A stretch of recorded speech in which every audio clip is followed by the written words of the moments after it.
حدیث نمبر 6257۔ حضرت قیس بن عباد کہتے ہیں میں ایک حلقہ میں تھا جس میں حضرت سعد بن مالک اور حضرت ابن عمر رضی اللہ عنہم بھی تھے۔ حضرت عبداللہ بن سلام رضی اللہ عنہ گزرے تو حاضرین نے کہا یہ اہل جنت سے ہیں۔ میں کھڑا ہوا اور ان سے کہا کہ یہ لوگ آپ کے بارے میں اس طرح کہتے ہیں۔ انہوں نے فرمایا سبحان اللہ، ان لوگوں کو سزاوار نہیں کہ وہ بات کہیں جس کا انہیں علم نہیں۔ میں نے خواب میں دیکھا کہ گویا ایک سرسبز باغ میں ایک ستون رکھا گیا، اس ستون کی چوٹی پر ایک حلقہ ہے اور اس کے نیچے ایک منصف ہے، اور منصف خدمتگار کو کہتے ہیں۔ مجھ سے کہا گیا کہ اس کے اوپر چڑھو۔ اوپر چڑھا حتیٰ کہ عروہ رسی کو پکڑا۔ میں نے یہ واقعہ رسول اللہ صلی اللہ علیہ وسلم کو سنایا۔ آپ نے فرمایا حضرت عبداللہ بن سلام رضی اللہ عنہ کا وصال اس حال میں ہوگا کہ انہوں نے عروہ وثقی کو پکڑا ہوگا۔ حدیث نمبر 6258۔ حضرت خراشہ بن حور فرماتے ہیں میں مدینہ منورہ کی مسجد میں بیٹھا ہوا تھا اور وہاں ایک خوبصورت بزرگ بھی تشریف فرما تھے، اور وہ حضرت عبداللہ بن سلام رضی اللہ عنہ تھے۔ وہ لوگوں سے بہت اچھی باتیں کر رہے تھے۔ جب وہ اٹھ کھڑے ہوئے تو لوگوں نے کہا جس آدمی کو یہ بات پسند ہو کہ وہ کسی جنتی کو دیکھے تو وہ اس شخص کو دیکھے۔ راوی کہتے ہیں میں نے کہا اللہ کی قسم میں اس شخص کے پیچھے جاؤں گا اور اس کے گھر کا پتہ معلوم کروں گا۔ فرماتے ہیں میں وہ چلتے رہے حتیٰ کہ شہر سے باہر نکلنے کے قریب ہو گئے، پھر اپنے گھر میں داخل ہوئے۔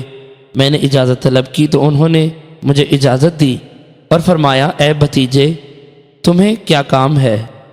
فرماتے ہیں میں نے عرض کیا میں نے لوگوں سے سنا جب آپ اٹھے تو انہوں نے کہا جس کو کسی جنتی کا دیکھنا پسند ہو وہ اس شخص کو دیکھے، تو مجھے آپ کے ساتھ رہنا اچھا معلوم ہوا۔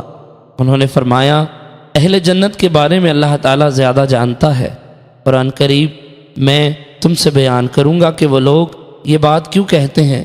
میں سو رہا تھا کہ ایک شخص میرے پاس آیا اور اس نے کہا اٹھو۔ اس نے میرا ہاتھ پکڑا اور میں اس کے ساتھ چل پڑا۔ میں نے اپنی بائیں جانب ایک راستہ دیکھا، میں اس پر چلنے لگا تو اس نے کہا اس طرف نہ جانا، یہ بائیں جانب والوں یعنی کفار کا راستہ ہے۔ تو میں نے دیکھا میری دائیں جانب ایک راستہ ہے۔ اس نے کہا اس راستے کو اختیار کرو۔ چنانچہ وہ مجھے ایک پہاڑ پر لے آیا اور کہا اس پر چڑھو۔ فرماتے ہیں میں جب بھی اسے چڑھنے لگتا سرین کے بل گر پڑتا۔ چند مرتبہ اسی طرح ہوا۔ فرماتے ہیں پھر وہ مجھے لے کر چلا حتیٰ کہ مجھے ایک ستون کے پاس لایا جس کا اوپر والا حصہ آسمان میں اور اس کا نچلا حصہ زمین میں تھا، اور اس کے اوپر والے حصے میں ایک حلقہ تھا۔ مجھے کہا گیا کہ اس کے اوپر چڑھو۔ فرماتے ہیں میں نے کہا کیسے چڑھوں جب کہ اس کا کنارہ آسمان میں ہے؟ فرماتے ہیں اس نے میرا ہاتھ پکڑا اور مجھے اوپر چڑھا دیا۔ پھر میں نے دیکھا کہ میں نے وہ حلقہ پکڑا ہوا ہے۔ پھر اس نے اس ستون پر ضرب لگائی جس سے وہ گر پڑا، اور میں اس حلقے سے معلق رہا حتیٰ کہ صبح ہو گئی۔